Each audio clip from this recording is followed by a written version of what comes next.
Katakan dengan bunga. Begitu kira-kira bunyi sebuah peribahasa. Dalam sedih serta duka, dalam bahagia serta tawa, dalam kecewa akan asa, dalam bangga akan cita, bunga dapat membantu mengungkapkan rasa. Oleh karena itu, selalu ada bunga untuk segala kesempatan. Yang lagi wisuda dapat karangan bunga, yang baru buka toko dapat karangan bunga, yang lagi berduka dapat karangan bunga, hingga yang lagi blender pun dapat karangan bunga. Bunga dapat mewakili semua perasaan. Bunga mawar melambangkan cinta, bunga melati melambangkan suci, bunga kamboja melambangkan pesona. Begitupun dengan bunga unik ini. Bunga ini secara spesifik melambangkan kemewahan dan kekuatan. Namun, bunga ini cukup eksklusif dan jarang muncul dalam rangkaian karangan. Ini adalah salah satu kelompok bunga terbesar di bumi. Bunga dengan trik reproduksi yang sangat menarik.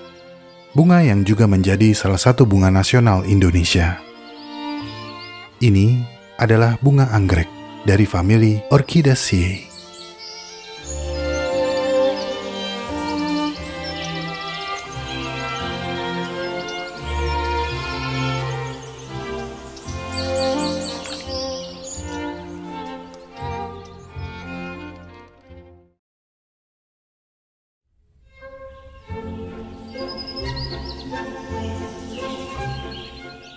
Famili Orchidaceae merupakan salah satu kelompok tumbuhan berbunga terbesar di planet ini. Mereka tersebar di setiap benua, kecuali Antartika, dengan habitat yang sangat beraneka ragam. Famili ini memiliki sekitar 30.000 spesies yang hidup di alam liar dan lebih dari 120.000 spesies hibrida buatan manusia. Bisa dibilang, bumi tidak akan kekurangan anggrek. Habitat dengan keragaman anggrek terbanyak adalah di hutan hujan. Anggrek menyukai kelembaban dan naungan yang disediakan oleh lingkungan ini. Namun, beberapa justru hanya hidup di iklim yang lebih dingin, seperti di dataran tinggi atau di pegunungan, yang suhunya dapat turun sangat rendah di malam hari. Pada spesies yang menghuni hutan hujan, banyak di antaranya yang memiliki gaya hidup sebagai epifit. Mereka menumpang hidup dan tumbuh di pohon yang tinggi, menempel pada batang atau ranting dengan akar aerialnya yang tebal dan mampu menyimpan air di daun yang berdaging atau pada batang menggembung yang disebut pseudobulb.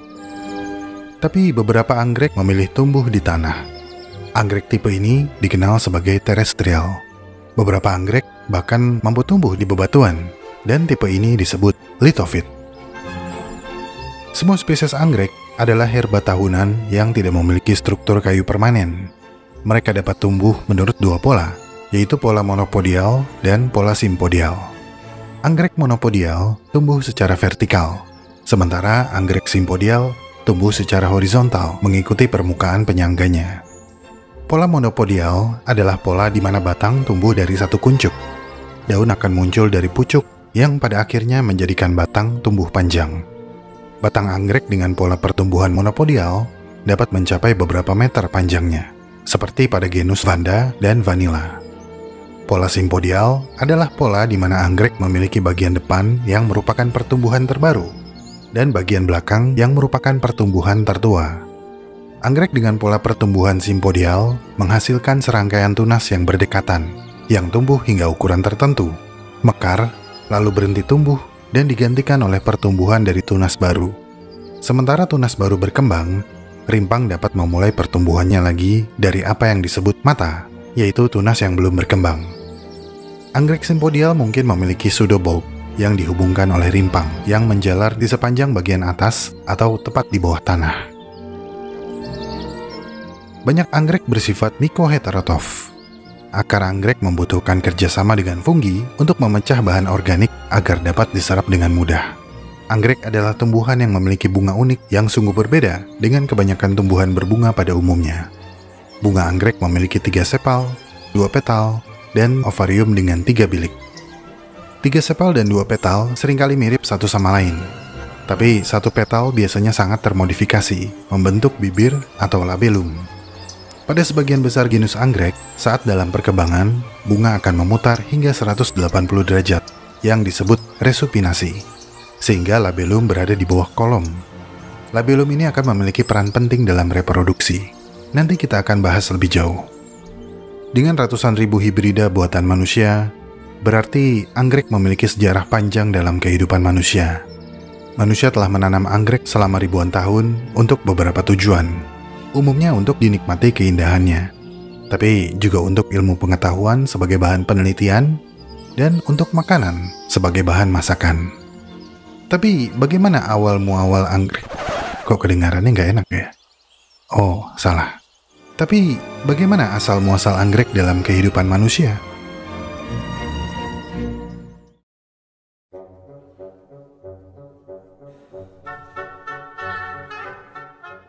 Asal muasal anggrek pada awalnya diduga dari Australia.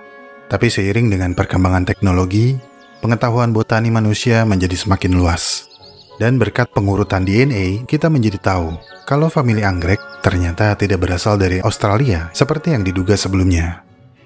Menurut data, anggrek berasal dari belahan bumi utara sekitar 83 juta tahun yang lalu, sebelum akhirnya menyebar ke seluruh dunia. Sebuah studi yang diterbitkan dalam jurnal Nature telah mengajukan hipotesis bahwa asal-usul anggrek sesungguhnya jauh lebih lama dari yang diperkirakan sebelumnya. Hipotesis ini muncul setelah para peneliti menemukan spesies lebah tanpa sengat yang telah punah, Proplebeia dominicana, yang terperangkap dalam ember dari kala Miosen, sekitar 15-20 juta tahun yang lalu.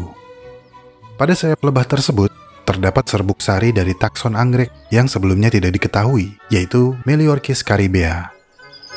Penemuan ini merupakan bukti pertama dari fosil anggrek dan menunjukkan bahwa serangga telah menjadi penyerbuk aktif bagi anggrek pada saat itu. Anggrek Meliorchis caribea telah ditempatkan dalam suku Cranicidae, subsuku Goodyearinae, subfamili Orchidoideae. Pengurutan genetik menunjukkan bahwa anggrek mungkin muncul sekitar 76 hingga 84 juta tahun yang lalu, selama akhir Cretaceous. Biogeografi dan pola filogenetik orkidei secara keseluruhan menunjukkan bahwa mereka mungkin lebih tua dari itu, dan mungkin sudah ada sejak sekitar 100 juta tahun yang lalu. Dengan menggunakan metode jam molekuler, kita dapat menentukan usia cabang-cabang utama famili anggrek. Hal ini juga menegaskan bahwa subfamili Vanilloideae merupakan cabang pada dikotomi dasar anggrek Monandrus, dan pasti telah berevolusi sangat awal dalam evolusi famili tersebut, karena subfamili ini tersebar di seluruh dunia, di wilayah tropis dan subtropis, dari Amerika tropis hingga Asia tropis, Nugini, dan Afrika Barat. Dan benua-benua mulai terbelah sekitar 100 juta tahun yang lalu. Pertukaran biotik yang signifikan pasti terjadi setelah pembelahan ini, karena usia genus Vanilla diperkirakan sekitar 67 hingga 70 juta tahun yang lalu. Studi biogeografi mutakhir menunjukkan bahwa leluhur umum dari semua anggrek yang masih hidup saat ini mungkin berasal dari sekitar 83 juta tahun yang lalu di superbenua Laurasia. Dan keanekaragaman anggrek yang masih hidup saat ini disimpulkan berasal dari 5 juta tahun terakhir, dengan daerah tropis pada benua Amerika dan Asia sebagai daerah geografis yang menunjukkan spesiasi tertinggi. Benua Amerika memiliki lebih dari 300 genus dan 12.000 spesies yang berbeda, menjadikannya benua dengan keanekaragaman anggrek terbanyak di dunia. Ekuador dan Kolombia berkontribusi pada keanekaragaman ini, dan telah dikenal memiliki lebih banyak anggrek per meter persegi dibandingkan negara lain manapun di dunia. Bagaimana dengan Indonesia? Indonesia sebenarnya nggak kalah dengan memiliki lebih dari 5.000 spesies anggrek yang tersebar di Pulau Sumatera, Kalimantan, Jawa, Sulawesi, Maluku, dan Papua.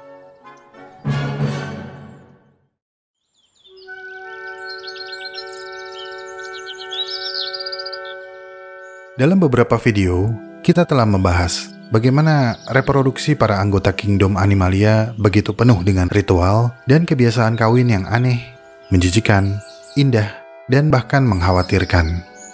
Saya akui, kita tidak banyak membahas tentang tumbuhan dan strategi reproduksi mereka untuk menghasilkan generasi berikutnya.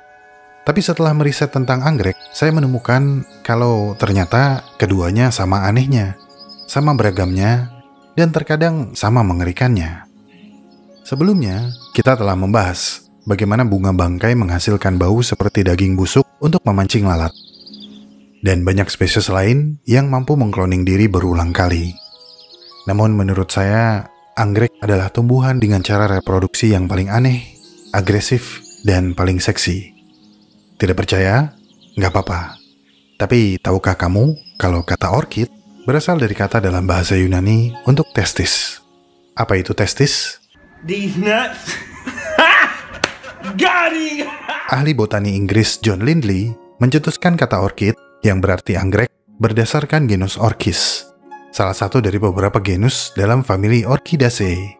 Beliau mencetuskan kata ini setelah menyadari kalau beberapa spesies dalam genus Orchis memiliki sepasang tube atau umbi kembar yang bentuknya seperti testis. These nuts. Ini bukan pertama kalinya cocok logi seperti ini terjadi, karena ada beberapa anggrek yang disebut bollockwort dalam bahasa Inggris pertengahan, gabungan dari kata bollock yang kurang lebih sama artinya dengan testis dan wort yang berarti tumbuhan. Selain etimologi yang unik, anggrek juga menggunakan banyak strategi unik untuk tumbuh dan berakar. Saya telah mengumpulkan beberapa di antaranya, tapi singkatnya, dunia anggrek adalah dunia tipu-tipu. Pertama-tama, kita mulai dari penipuan visual, supaya serangga terpancing untuk mengawini mereka. Spesies dalam genus Cryptostylis memiliki bunga yang terlihat sangat mirip dengan tawon betina dari spesies tertentu, sehingga tawon jantan tertipu dan mengawini bunga tersebut hingga ejakulasi. Saat tawon jantan mengawini bunga, serbuk sari anggrek akan menempel pada tubuhnya, yang kemudian dipindahkan ke bunga lain saat pejantan melanjutkan rekreasi seksualnya dan mengawini bunga yang lain. Trik penipuan ini tidak hanya dilakukan oleh genus Cryptostylis. Beberapa spesies dalam genus Ophrys juga mampu menggunakan strategi yang sama. Anggrek lebah Ophrys apifera memiliki spesialisasi dalam menipu lebah. Sedangkan anggrek lalat Ophrys insectivera sangat lihai menipu tawon penggali. Kamu mungkin bertanya-tanya, mengapa anggrek ini berusaha begitu keras untuk menipu penyerbuknya agar mengawini bunga mereka? Sementara bunga lain cukup berhasil menarik serangga hanya dengan nektar. Kamu nggak sendiri, saya pun bertanya-tanya. Oleh karena itu, saya buat video ini. Anyway, untuk anggrek lidah, para ilmuwan menduga bahwa penipuan visual memperkuat manfaat evolusi dengan mengacaukan keseimbangan populasi gender tawon. Maksudnya gini, tawon bereproduksi secara haplodiploid, yang berarti tawon betina dihasilkan dari telur dan sperma, sedangkan tawon jantan dihasilkan hanya dari telur. Jadi, tawon jantan yang membuang spermanya untuk kawin dengan bunga memiliki lebih sedikit sperma yang tersisa untuk koloninya, sehingga telur yang tidak dibuahi menjadi lebih banyak, dan ini berarti akan ada lebih banyak tawon jantan yang akan mengawini generasi bunga berikutnya. Setelah penipuan visual, ada banyak spesies anggrek yang menggunakan aroma untuk menarik penyerbuk. Spesies anggrek burung Chiloglottis reflexa mampu meniru penampilan dan aroma tawon Tinidae betina. Tapi tanpa harus ditipu anggrek pun, tawon Tinidae sudah memiliki reproduksi yang cukup aneh. Seberapa aneh? Tawon Tinidae betina tidak bisa terbang, jadi pejantan akan menggendong dan mengawininya sembari terbang. Aneh bukan? Bukan. Para ilmuwan menemukan bahwa spesies lain dalam genus yang sama, yaitu Chiloglottis trapeziformis, telah menggunakan sinar UVB untuk menciptakan senyawa yang mirip dengan feromon reproduksi tawon. Sebagai informasi, sinar UVB memiliki panjang gelombang yang sama dengan sinar matahari yang membuat kulit kita terbakar. Proses ini membutuhkan energi yang sangat besar. Jadi, anggrek mengembangkan kelopak yang menghalangi sinar UV dari struktur penghasil aroma, hingga bunga mekar dan siap untuk penyerbukan. Kemudian, ada anggrek Stanhope dari Amerika Tengah dan Selatan. Genus ini telah terspesialisasi dalam menarik lebah anggrek. Spesies lebah bertubuh gemuk, berwarna hijau metalik, yang mengumpulkan aroma tumbuhan untuk menandai wilayah mereka dan menggunakannya dalam ritual kawin. Ini seperti parfum yang kuat, tapi sayangnya hanya digunakan oleh dan untuk lebah. Lebah anggrek jantan memiliki kaki berkantung khusus yang dapat mengumpulkan senyawa aroma anggrek dan menyimpannya. Untuk mengumpulkan aroma anggrek, lebah harus memanjat melalui rintangan kelopak bunga yang memutar dan akan menabrak serbuk sari saat mereka melakukannya. Lalu ada Dracula lafleuri yang ditemukan di hutan Ekuador. Anggrek ini mengambil pendekatan yang berbeda. Alih-alih meniru pasangan serangga, mereka terlihat dan berbau seperti jamur. Ya, jamur. Kelopaknya yang berbintik menyerupai spesies jamur yang biasa digunakan oleh lalat untuk mencelok dan bertelur. Dan dikombinasikan dengan aroma jamur tiruan, lalat tidak akan mampu menolak. Sementara, spesies anggrek Helleborine seperti Epipactis veratrifolia melangkah lebih jauh dengan meniru aroma serangga mangsa. Anggrek yang umum ditemukan di Timur Tengah, Afrika, dan Asia ini diserbuki oleh beberapa spesies lalat yang memangsa ephid atau kutu daun, seperti hoverflies. Ketika merasa terancam, kutu daun akan melepaskan zat kimia yang berfungsi seperti alarm untuk memperingatkan kutu daun lain di sekitar mereka. Tapi strategi ini ternyata dimanfaatkan oleh lalat untuk melacak mereka. Bunga anggrek Helleborine mampu meniru aroma alarm dari ephid atau kutu daun, sehingga lalat betina terpancing dan berkumpul di sekitar bunga. Mereka mengira telah menemukan makanan lezat, tapi ternyata mereka ditipu oleh anggrek. Terkadang, aroma ini juga akan menarik lalat jantan yang sedang mencari pasangan. Jadi, udah ketipu, dikawini pula. Apa satu untung menurut kamu? Selanjutnya, ada anggrek yang mampu memerangkap penyerbuknya. Ada satu spesies yang digambarkan oleh Charles Darwin sebagai the most remarkable orchid atau anggrek yang paling luar biasa, yaitu Catasetum saccatum. Pasalnya, anggrek Catasetum menyimpan serbuk sarinya pada cakram lengket berpegas di bagian belakang bunga yang akan melesat seperti proyektil ketika ada serangga yang mendarat dan menyentuh pemicu pegas tersebut. Kekuatan pegas anggrek ini cukup besar. Dalam catatannya, Pak Darwin menjelaskan, ketika beliau menusuk satu bunga, serbuk sari proyektil mendarat di kaca jendela yang berjarak 100 cm.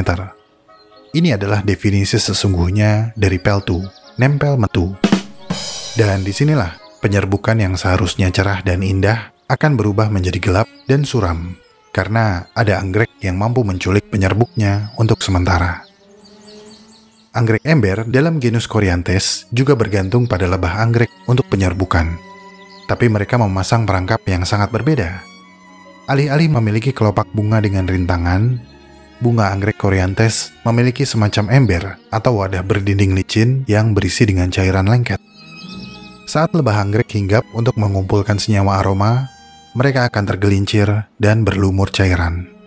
Tapi lebah masih beruntung, karena anggrek menyediakan jalan keluar, yaitu pada bagian di sisi wadah yang memiliki struktur menonjol seperti tangga untuk membantu lebah memanjat ke dalam tabung yang sempit.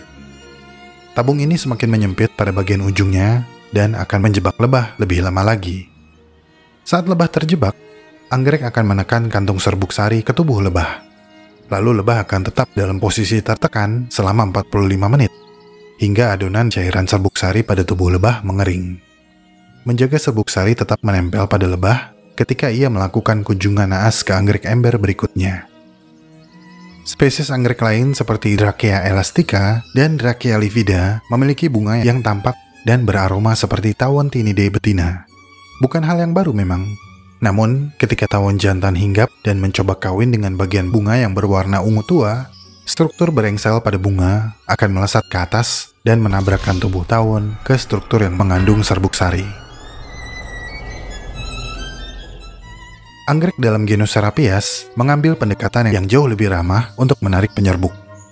Bunga anggrek Serapias Fomeraceae membentuk tabung dengan kanopi yang sering dimanfaatkan oleh serangga penyerbuk seperti kumbang dan lebah untuk berlindung di malam hari atau selama cuaca buruk. Tapi tidak seperti anggrek yang berlomba-lomba menghasilkan jebakan terbaik, spesies anggrek lain justru tidak ingin mengandalkan pihak lain dalam proses penyerbukan. Hal ini biasanya terjadi pada anggrek yang hidup di daerah beriklim dingin. Mereka mengawini diri sendiri, seperti Holcoglossum amesianum yang umum ditemukan di Provinsi Yunnan, Cina. Spesies anggrek ini merupakan salah satu tumbuhan berbunga langka yang mampu menyerbuki dirinya sendiri. Kemampuan ini membutuhkan fleksibilitas yang mengagumkan. Alih-alih mengandalkan serangga atau angin untuk mengangkut serbuk sari dari satu tumbuhan ke tumbuhan lain, anggrek ini mengembangkan antera atau organ jantan yang mengandung serbuk sari yang dapat berputar 360 derajat penuh dan memasukkannya ke dalam rongga putik atau organ betina. Aneh? Iya, tapi Holcoglossum amesianum tidak sendiri. Beberapa spesies anggrek seperti Ovis apifera juga melakukan penyerbukan sendiri. Mekanisme penyerbukan yang rumit ini telah dijelaskan oleh Charles Darwin dalam bukunya The Fertilization of Orchids. Banyak anggrek yang telah mengembangkan sistem penyerbukan khusus yang melibatkan serangga. Meskipun demikian, ada spesies lain yang tidak membutuhkan lebah untuk penyerbukan, seperti anggrek Rhizanthella saleteri yang hidup di bawah tanah dan tidak pernah terkena cahaya matahari, sehingga anggrek ini bergantung pada penyerbuk yang tidak terbang, seperti semut. Namun, peluang untuk diserbuki seringkali langka, sehingga bunga anggrek biasanya tetap reseptif untuk waktu yang sangat lama. Dan sebagian besar anggrek akan menghasilkan serbuk sari dalam satu masa, sehingga setiap kali penyerbukan berhasil, akan ada ribuan bakal biji yang terbuahi. Seperti pepatah, selalu ada bunga untuk berbagai kesempatan, selalu ada jalan bagi anggrek untuk mendapatkan penyerbukan. Dan inilah yang menjadikan mereka salah satu tumbuhan berbunga yang paling adaptif, sehingga mereka mampu bertahan hidup dari puluhan juta tahun yang lalu di seluruh dunia.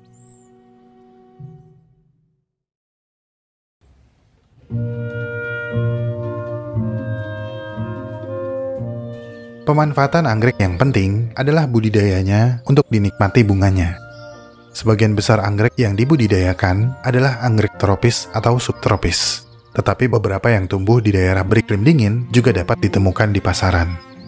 Spesies yang sering dibudidaya meliputi Ophrys apifera, Gymnadenia canopsi, Anacamptis pyramidalis, dan Dactylorhiza fuchsii.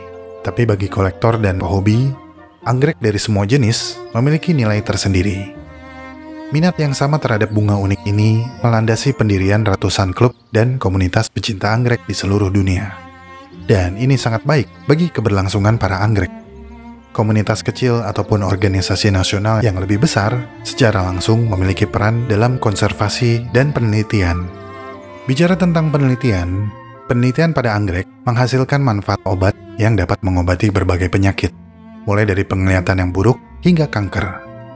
Di Taiwan, Korea, dan Jepang, anggrek dari genus Dendrobium telah digunakan untuk mengobati sakit perut, keringat malam, dan banyak lagi, biasanya dalam bentuk teh. Saat ini, anggrek sedang dipelajari untuk potensi penggunaannya dalam pengobatan kanker. Bahkan, senyawa yang diekstrak dari anggrek dapat digunakan dalam pengobatan baru yang potensial untuk kanker prostat. Manfaat lain dari anggrek adalah aromanya yang unik. Menarik minat para ahli parfum untuk mengidentifikasi bahan kimia pewangi yang potensial, seperti spesies Vanilla planifolia yang penting secara komersial yang digunakan sebagai penyedap dalam pembuatan kue, parfum, dan aromaterapi. Kemudian, umbi dari anggrek Orchis muscula dapat digiling menjadi bubuk dan digunakan untuk memasak, dibuat minuman, atau sebagai bahan es krim. Sementara, daun dari anggrek Jumelia fragrans yang dikeringkan sering digunakan untuk membumbui minuman. Beberapa spesies anggrek saprofit dari kelompok Gastrodia, seperti Gastrodia sesamoides, menghasilkan umbi seperti kentang yang dapat dikonsumsi. Dan masyarakat aborigin di Australia telah memanfaatkan umbi ini sebagai makanan dan telah membudidayakannya dengan sukses. Bandicoot mampu mendeteksi aroma umbi tersebut. Masyarakat aborigin mengetahui manfaat umbi dari tumbuhan tersebut setelah mengamati bandicoot yang menggaruk tanah untuk mencari umbi. Kemudian, anggrek juga memiliki nilai-nilai simbolis bagi beberapa negara. Misalnya, Cattleya mossie adalah bunga nasional Venezuela, sedangkan Cattleya trinei adalah bunga nasional Kolombia. Vanda Miss Joaquim adalah bunga nasional Singapura. Clarianthes skinneri adalah bunga nasional Costa Rica. Dan Rhyncholelia digbyana adalah bunga nasional Honduras. Anggrek hitam alias Prostacia cochleata adalah bunga nasional Belize. Lycaste skinneri merupakan bunga nasional Guatemala, yang umumnya disebut sebagai Monja Blanca. Bunga nasional Panama adalah Peristeria elata yang disebut Flor de Espiritu Santo. Rhynchostylis retusa adalah bunga negara bagian Assam di India yang dikenal sebagai Kopopul. Di Indonesia, Phalaenopsis amabilis atau anggrek bulan adalah bunga nasional yang disebut dengan istilah Puspa Pesona. Sebagai informasi, Indonesia memiliki 3 bunga nasional, yaitu Jasminum sambac atau bunga melati putih sebagai puspa bangsa, Phalaenopsis amabilis atau bunga anggrek bulan sebagai puspa pesona, dan Rafflesia arnoldi atau bunga padma raksasa sebagai puspa langka. Selain menjadi simbol negara, karena popularitasnya, bunga anggrek mendapat tempat dalam kebudayaan manusia dan mendatangkan berbagai macam kepercayaan. Di Cina, anggrek merupakan hadiah populer bagi pasangan suami istri yang baru menikah. Dalam budaya Cina, anggrek melambangkan persatuan pasangan suami istri dan menjadi simbol ikrar untuk memiliki banyak anak. Masyarakat Cina memberikan hadiah bunga anggrek kepada pasangan untuk mengusir roh jahat yang menyebabkan kemandulan. Secara feng shui, anggrek dianggap sebagai salah satu tanaman hias yang paling disukai karena dapat membawa keberuntungan, mendatangkan kedamaian, keharmonisan, peluang baik, dan kesuksesan di rumah atau di tempat usaha. Masyarakat Yunani kuno percaya bahwa anggrek membawa manfaat seksualitas. Dengan memakan bunga anggrek, mereka percaya akan meningkatkan kesuburan dan gairah seksual mereka. Kepercayaan ini melebar hingga menjadi sebuah prediksi. Masyarakat Yunani kuno juga percaya kalau dengan memakan anggrek akan memberitahu jenis kelamin anak mereka yang belum lahir. Jika suami memakan umbi anggrek yang berukuran besar, sang istri dipercaya akan melahirkan anak laki-laki. Sementara jika sang istri memakan bagian kecil umbi anggrek, maka ia akan melahirkan bayi perempuan. Selama era Victoria, anggrek melambangkan kecantikan wanita. Para pria disarankan untuk memberikan anggrek langka sebagai hadiah bagi wanita yang mereka sukai. Semakin langka anggrek yang diberikan, maka semakin dalam cinta dan semakin murni niat sang pria. Dalam waktu yang bersamaan, anggrek langka seringkali dikoleksi oleh bangsawan dan kelas elit sebagai tampilan visual kemewahan dan lambang cita rasa yang tinggi. Dalam budaya Jepang kuno, anggrek merupakan harta berharga dan dianggap sebagai tanda kemewahan, kemakmuran, dan kesetiaan. Bunga anggrek yang cantik seringkali ditempatkan di dalam kuil di Jepang. Masyarakat percaya kalau anggrek adalah dekorasi yang elegan dan persembahan yang disukai oleh dewa mereka. Masyarakat Jepang juga seringkali melukiskan gambar anggrek yang indah pada gulungan yang akan dihadiahkan kepada orang yang dihormati. Anggrek merupakan salah satu bunga paling populer di dunia karena bentuknya yang mencolok dan warnanya yang memukau. Ada industri besar dalam anggrek hibrida yang dibuat dengan cara menyilangkan varietas alami. Thailand dan Singapura terkenal dengan pembuatan dan ekspor anggrek hibrida ini. Anggrek termahal yang pernah dijual konon adalah anggrek Shenzhen Nongke yang diteliti dan dikembangkan selama 8 tahun. Anggrek ini dilaporkan terjual seharga 200.000 US dollar per bunga dalam sebuah pelelangan. 3 miliar rupiah lebih untuk tumbuhan yang hanya berbunga sekali setiap 4 atau 5 tahun. Luar biasa.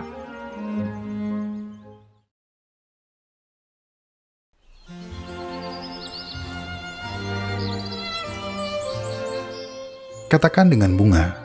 Semua bunga, tak terkecuali anggrek, memiliki bahasa khususnya sendiri, dengan simbolisme dan makna berbeda yang terkandung dalam keindahannya. Bunga adalah sarana ekspresi perasaan tulus yang terkadang hampir mustahil diungkapkan dengan kata-kata. Sebagai kesimpulan, anggrek merupakan bukti luar biasa akan keajaiban alam yang tak terbatas. Dari spesies terkecil hingga terbesar, bunga-bunga ini terus memukau kita dengan pewarnaan, bentuknya, dan adaptasinya yang luar biasa. Baik melalui mimikri, strategi penyerbukan yang unik, atau peran utamanya dalam penelitian ilmiah dan kelezatan kuliner. Anggrek telah mengukir tempat dalam sejarah dan budaya manusia. Saat kita menyelami fakta-fakta anggrek yang luar biasa dan cenderung gila, kita diingatkan akan jalinan kehidupan yang rumit dan keanekaragaman yang luar biasa yang ada di dalam kerajaan tumbuhan. Anggrek merupakan sumber keajaiban dan daya tarik yang terus-menerus mengingatkan kita akan kreativitas alam yang tak terbatas dan keajaiban yang menanti untuk ditemukan di dunia botani yang ternyata penuh misteri. Terakhir, shoutout buat kamu yang punya nama anggrek, Anggraeni atau Anggraini. Semoga kamu seistimewa pesona dan keunikan yang dimiliki bunga anggrek. Semoga kamu bukan tipe anggrek yang suka menipu. Pendanaan video Alam Semenit sebagian berasal dari para donatur di Saweria, Carmilla Jo USA, Fasih Tia, Panji Sayang Dimas, HBD Yulandita, Amin Sayang Mutia Selalu, Davina Lim dan Kyo Hobby Shop, Danu Tempur, Hans Kucing, Abdul Baki Alwasi, Gojin Tayo, Rubah Kuda Imut, Deka Deka Deka, Fasih Tia, Draken Aorta suami sah Kanedo Koji Yukari, Kadeno Koji Yukari istri sah Draken Aorta, Nadejda, Wetri, Rin lagi cari dosen, Baramajunun, Widyariningsih Channel 5038, Lazy Blue, Wirdan Basili sehat-sehat ya, Uba di Bali, Junedi Arianto, Abi Umi Love Azam Papap, Arintek Lampung, Arintek Lampung, Arintek Lampung, Kuli Proyek, Chandra Salai dan Juragan Muntois, Kyo Davinalim, Agatan Isaac, Bribda Anjeswara, SABMH, Gedang Tutok, Rafael Carol Howie, Soleh Saipudin, Bapaknya Cewek Cantik, Iota, MTS RYDS dan Nawarih Tegal, semoga hasil akreditasi RYDS A, Pak Joko Guru IPA RYDS, Happy Birthday Yulandita, Geda-gedi Geda-geda O, Dodol, dan Love You Ayangku Vivi.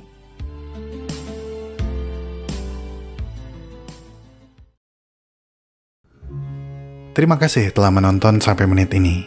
Saya sangat-sangat menghargai segala dukungan yang teman-teman berikan kepada Alam Semenit. Jika ingin tahu lebih banyak tentang subjek pembahasan dalam video ini, cek deskripsi video. Di sana teman-teman bisa menemukan segala jurnal, literatur, dan referensi saya dalam menyusun naskah. Jika suka dengan pembahasan dari Alam Semenit, like video ini dan share. Karena like dan share dari kamu akan membantu perkembangan channel ini. Ikuti perkembangan semua hal yang aneh, menjijikan, dan indah yang mengundang rasa ingin tahu kita semua. Sampai jumpa di video selanjutnya.